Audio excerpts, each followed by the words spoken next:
What's the difference between an accordion and a bandoneon? Hi, I'm Julian Rowlands and I'm a bandoneon player from London, England, and one of the questions I most frequently get asked at concerts is what's the difference between that thing you're playing, the bandoneon, and an accordion? So I thought I'd make a little video to explore that question. So what is a bandoneon, first of all, because I think people are probably more familiar with what an accordion is. I've got one here. This instrument was made in about 1936 at the factory of Alfred Arnold in Germany, and subsequently exported to Argentina, as most of these sorts of bandoneons were, and used in folkloric music and tango music. It sounds like this.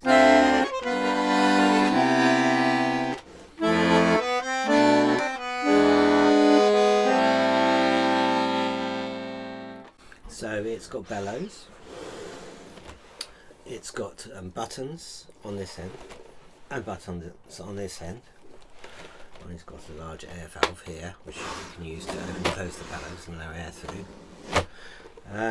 So the basic principle of the instrument is the same as the accordion, in that the instrument inside contains reeds and air is blown through the reeds by the bellows, and then there's some sort of keyboard arrangement to open a path through individual reeds to make the sound. So in a bandoneon the reeds look like this. You see there are these metal parts here. I'll just pluck one with a handy bus ticket and make a note. And what happens is when the air is blown through the instrument by the bellows, effectively these metal tongues open and close the slot, which produces a frequency which is equivalent to the frequency you can hear when I ping it. Oh, and these goat leather valves are to prevent the air being blown through on these reeds in this direction and on these reeds in this direction, and that enables you to play in both directions but only play one reed. So there's two reeds for each note going in and out. The other thing about the bandoneon reeds are, as you see, there's long reed plate with many reeds on it, and a difference with the accordion is that the accordion has the individual reeds sitting on separate reed plates. Now this makes quite a big difference to the sound, because on the bandoneon the whole reed plate vibrates together with each note. So in comparison we have the same basic principle technically on the accordion of the bellows, driving air through reeds which are open and closed.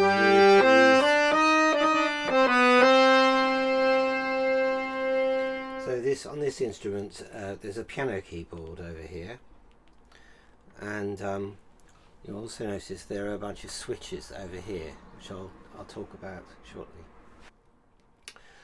So you don't have to have a piano keyboard on an accordion. This is a Russian bayan, which is a chromatic button accordion.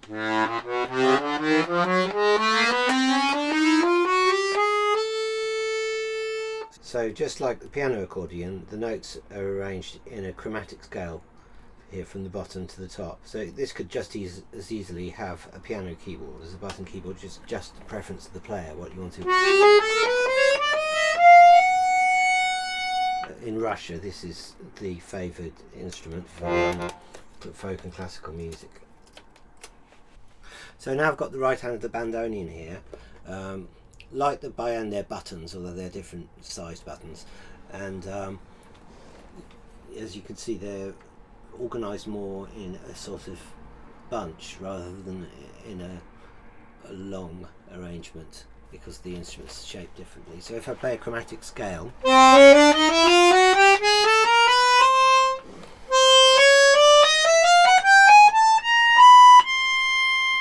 you might have noticed that I'm sort of hopping about all over the keyboard. It's not organised in a line or any sort of rational way. So if I just play along the lines of the instrument, like here,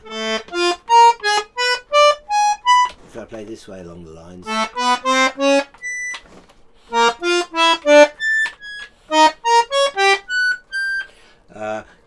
it doesn't make any particular musical sense. The reason is because of the history of the instrument. So essentially the bandoneon is an overgrown concertina. So this is a concertina, which is kind of like where the bandoneon comes from, and then it diverged and got more complicated. This is a very simple concertina with just 2 rows of 5 notes. I've got it upside down. There, because the air valve's there. Right hand. So this is the right hand, and it makes notes like this. And then when I close, different notes. So if you play a chord, as you suck and blow, it produces a different chord, just like a mouth organ. So I mean, if you put a mouth organ in the hands of a child, you'll hear this sort of sound going on all day until they swallow it, and you have to go to A&E or something, or you buy them a drum kit because you're bored with the sound. The bandoneon essentially, whoops, broken bandoneon. No, the bandoneon essentially started off as the same sort of thing with quite a small keyboard around this area. So if I do this,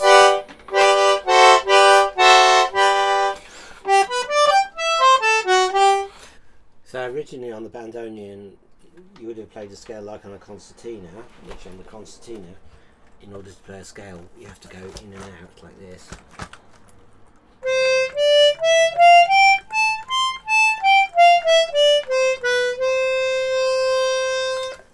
So exactly the same one if I take that G row on the bandoneon.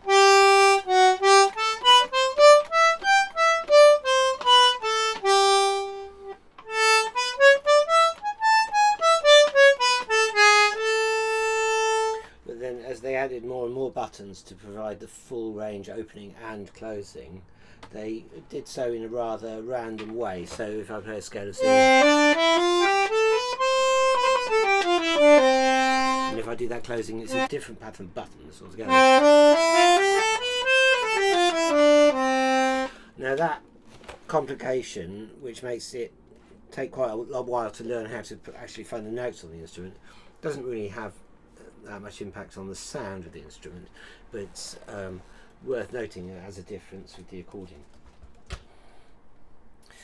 So now I thought I'd show you the switches on the accordion. So I've just turned the camera upside down, so because the writing on them is upside down, so the player can see them.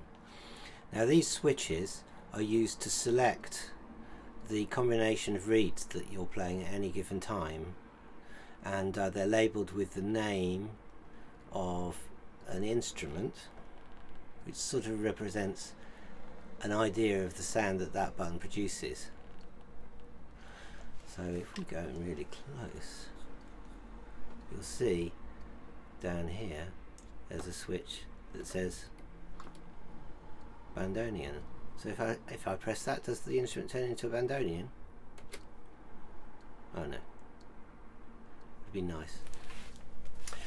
So by combination of reeds, what I mean is that each of these switches is labelled with 1, 2 or 3 reeds, which can be either in concert pitch or an octave higher or an octave lower. So for instance, here's a concert pitch, which is called clarinet. This is a bassoon reed, which is an octave lower. And this is a piccolo, which is an octave higher than the concert. And then there are various other combinations, such as this is called accordion, harmonium.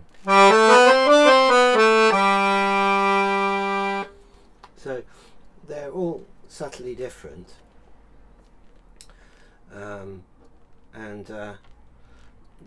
there's a second difference between the reeds on this instrument, which is that because this instrument possesses what is called a cassotto, which means a resonating chamber.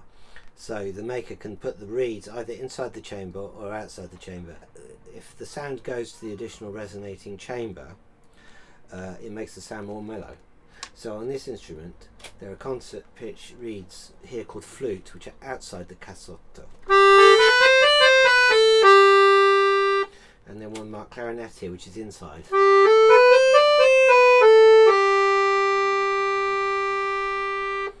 So that is the range of different sounds that the instrument will give. By the way, I've got two sets of switches, 11 switches here and 11 switches there. They're both exactly the same set. It just means that if I'm playing here I can access these switches, and if I'm playing there I can quickly go to those ones. In comparison, the bandoneon doesn't have switches to select different reed combinations, or more properly the tango bandoneon. There are other sorts of bandoneon which do have switches, but because most people are interested in the bandoneon because of its use in tango music and the music of Piazzolla, then I thought we'd just talk about the instrument relevant to that. Incidentally, this instrument is very similar to the ones that Piazzolla played from the same factory in about the same period, and even the same colour as the ones he played. So we don't have a combination of switches, but we do have a cassotto, which you can actually see on the accordion. It's inside the instrument, or actually there are two in that one. It's a double cassotto instrument, there are two, but on here there's no cassotto here. On this side, on the right left hand, the bass side, that is your cassotto, and the sound from the bass reeds goes inside this box, which gives it a different timbre. It's actually, the sound comes out, I don't know if you can see, there are some holes here as well as coming out straight through here. So if I compare the sound of the same notes on the two sides,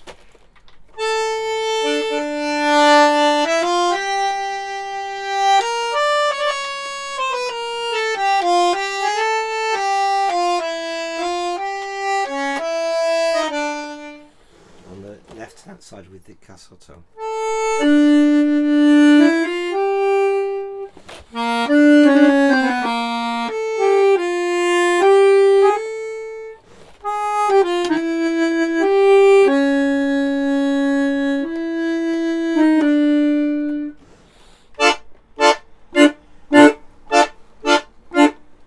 so you see it's a similar difference in sound as on the accordion when I played the flute stop and the clarinet stop, a sort of rawer sound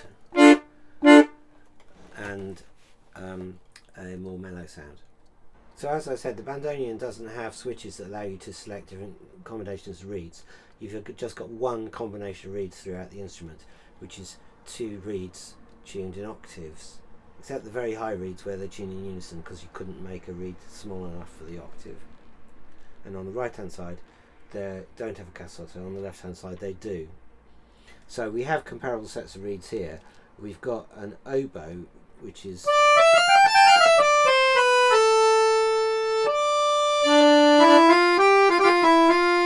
two reeds tuned in octaves, and then you may have guessed the bandoneon switch also activates two reeds tuned in octaves, in this case with a cassotto.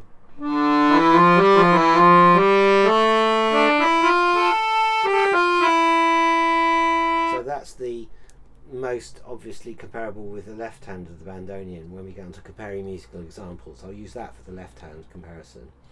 The oboe stop, unfortunately the lower reed of those is in a cassotto, but the top reed isn't in the cassotto, so it's kind of like as near as we can get to the bandoneon right hand. So now I'm just going to explain the left hand or the bass side of the two instruments and how they differ. This accordion has a ridiculously large number of bass buttons, and it's very heavy because it actually has two different bass systems. Now most accordions have one or the other, but by showing you this accordion we cover all our basses, so to speak. So the first system is this one on the inside,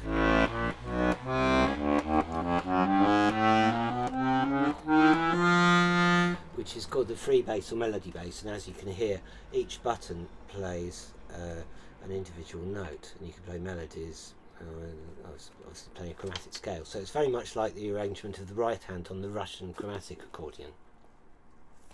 And then on this side we have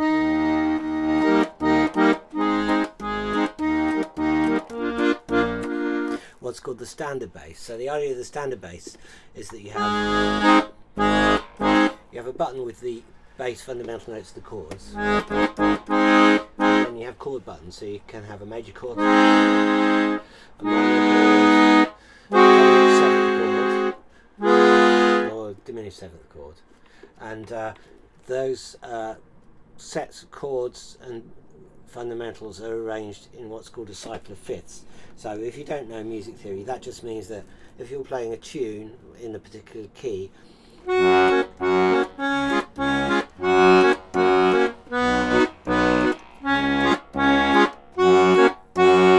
all of the chords you're most likely to want to use in that tune are very close to each other. So that's the standard bass. So just because it's here, I thought I'd mention that on this Russian by Anne, we also have the option of either free bass or standard bass. Here's the free bass. It's not so. Sorry, that's more bassy. And then we have a switch, what's called a converter switch, which gives us our standard bass. So it's what's called a converter accordion. So in comparison, the bandoneon left hand doesn't give you a choice of systems, and it doesn't give you chords. It just gives you one note per button.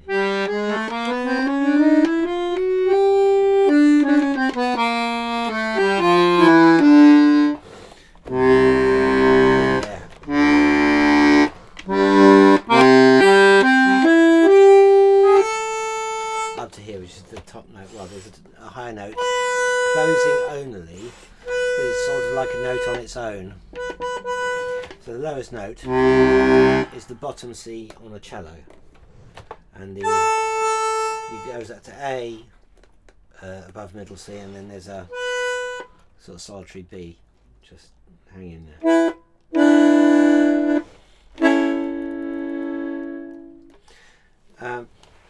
Now, I just want to say something about the timbral differences between the bandoneon and the accordion, which have a lot to do with tango music. So if you've ever watched a tango orchestra, you might have noticed the bandoneon is playing the instrument like this.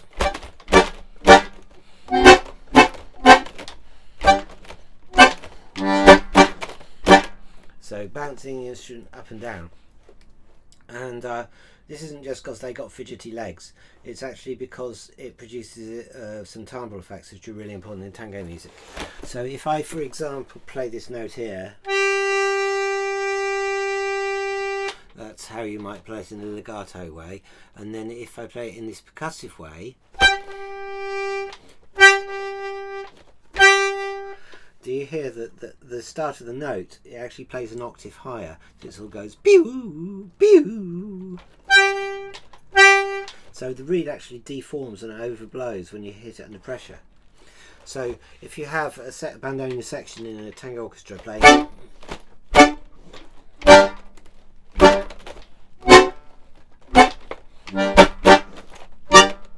it actually produces a very strong percussive rhythmic effect, and that's sort of what drives the traditional tango. Another feature of the instrument is that you can start notes more or less from nothing and swell. So we can combine that with the percussive attack when we drop the instrument on our knees.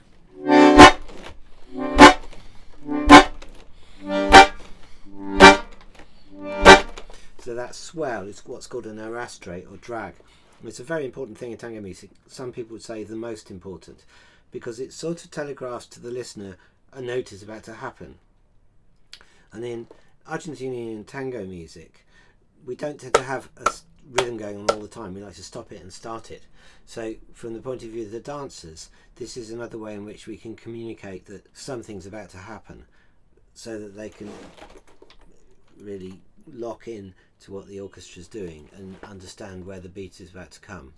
So I'm just going to compare the accordion regarding those specific sound qualities that the bandoneon has. So I'll pick the oboe to start with. So in terms of this accented notes where the reeds overblow,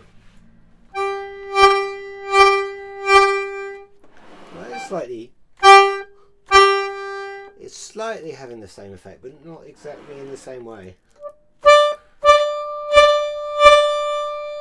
Definitely a change of timbre there, but obviously also because of the shape of the instrument, it's much harder. You can't really do this thing. In fact, it's quite painful to do that. I'm probably going to do myself an injury.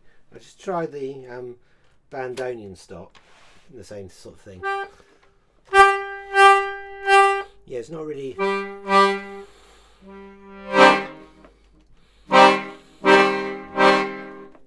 And then the other question is whether we have the start of the note happening in the same way, so starting from nothing. So it does, not all of the reeds are coming at the same time. So it's more of a quick start. You don't get that really tapered effect that you do on the bandoneon. So probably the fact that the arastre and the marcato accent aren't really there in the same degree on the accordion is why accordion players tend not to be playing traditional tango music, whereas of course there are many very fine Piazzolla interpreters on the accordion, because Piazzolla's music doesn't use those particular effects so much. So what I'd like to do in the section where I compare music played on the accordion on the bandoneon back to back, what I like to call an A-B test, is I'll just play individual phrases from some of Piazzolla's music and some other works on each instrument in turn. We'll start with Oblivion by Piazzolla.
famous riff from Libertango.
Okay, well, I'm going to wrap up this comparison of accordion and bandoneon here.